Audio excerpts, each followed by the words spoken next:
Hello, so tonight I'm going to be talking about the research I've been able to do on the Space Shuttle Challenger today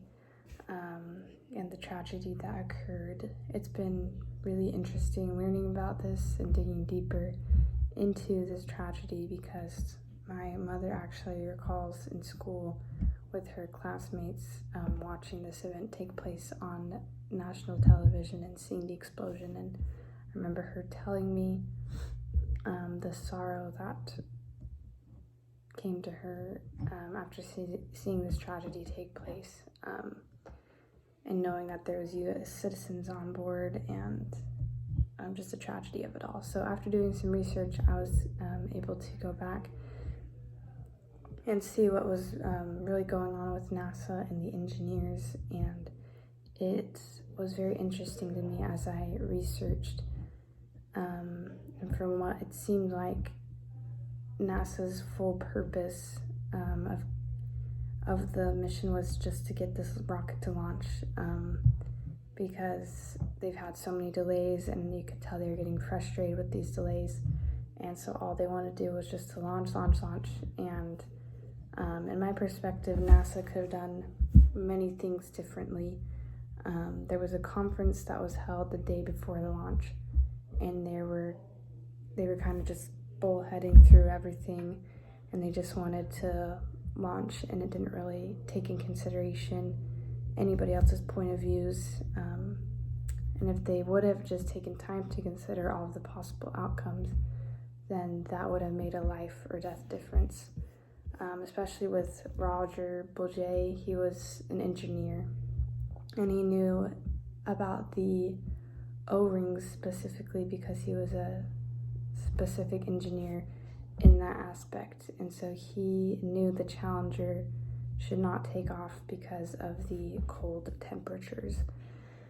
And I don't exactly know the science behind it all, but I do know that the cold temperatures were not good for the O-rings, and he knew that also, and he had data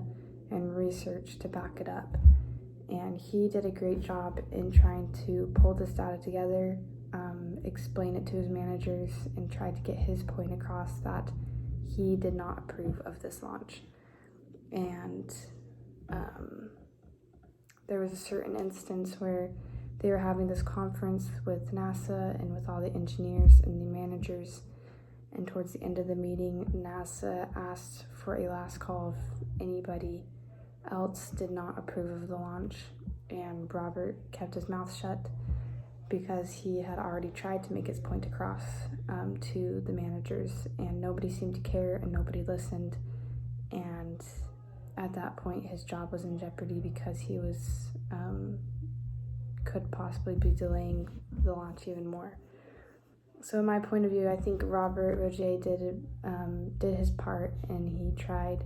explaining his data, and nobody was listening to him.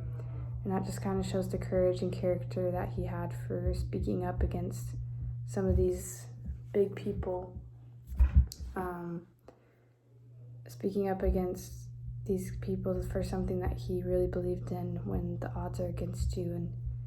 And so why would he speak up more when he was just going to be shut down again? So I hope that managers and the people at NASA would listen to any of the specialists or engineers that have any sort of data research to show that something could go wrong in a launch or in a mission, and that NASA would now, because of this tragedy that take place, they would learn, and that they would now take proper precautions to ensure the safety of everyone on board if there was ever any doubt or any research that showed otherwise, that this couldn't go smoothly.